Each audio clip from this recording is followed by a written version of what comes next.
we have two sides, apparently, but one side in reality. Fighting each other, getting other people to fight for them, allowing the slaughter of Jewish civilians, and Hamas knowing that that slaughter will lead to the slaughter of Palestinian civilians. They are the same side, ladies and gentlemen. And it happens all over the world all the time. You see different sides, you see different groups. But it's the same agenda, the same psychopathy, the same evil on public display. And we, please, we as a human race have got to start seeing that our so-called bloody leaders are not there to serve us.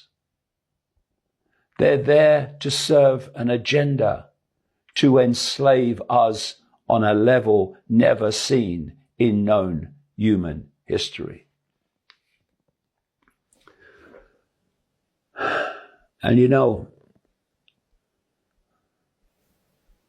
I've been talking recently about the way the so-called, there is a genuine one, but so-called alternative media, what I call the mainstream alternative, with all the big names, the famous names, and oh yes, oh what's he said, oh what's he said. How some of them have responded to this is classic. And like I say, I've been talking about the way that the alternative media, which never existed when I started out, I've watched it appear and grow. How they have taken it over, these so-called big names, and they're holding it in a holding pattern, what I call the barricade of here and no further, which still sees sides, still sees duality, still sees everything through the fundamentally, unbelievably limited perception of the five senses. And we've seen that on display in the last 24 hours as I speak. We've seen Jordan Peterson of the Daily Wire, which is not the alternative media, it's just an alternative Republican Party, who's been doing fawning interviews with Benjamin Netanyahu, posting on Twitter, X, to go get him, Netanyahu. Enough is enough, says the great one, the psychological giant, Jordan Peterson. Who is M? Go get him. Who is them? Mr. Peterson? Kids in Gaza, right? Because they're the ones that are going to get it.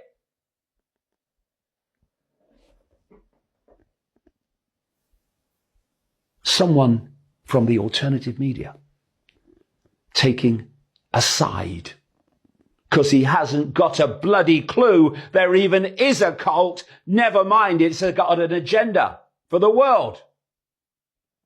And then we had the giant intellect that is Andrew Tate telling us that Allah is the one.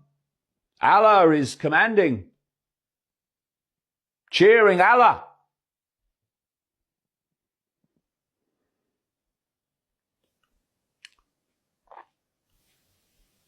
That is alternative.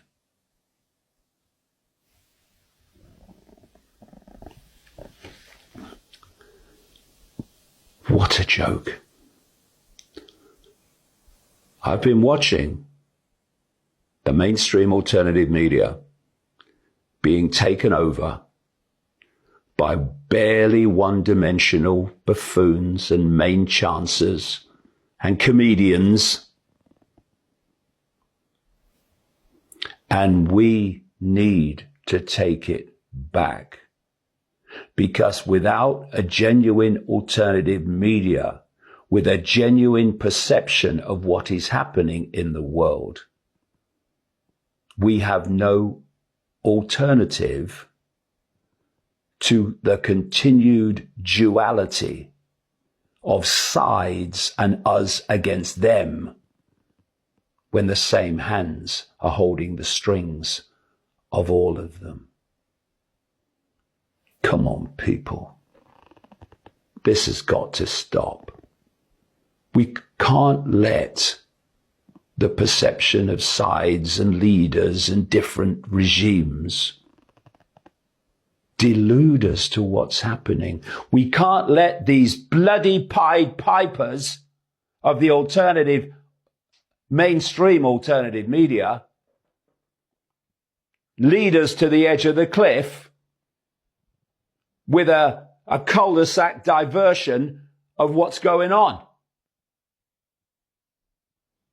There's a global cult, and it's running the world through what appear to be different governments and World Health Organizations and Silicon Valley and banking systems, all of it corporations. And we need to grasp that. The Palestinians are both pawns in that game, and they need to come together to see who the real enemy is and has always been.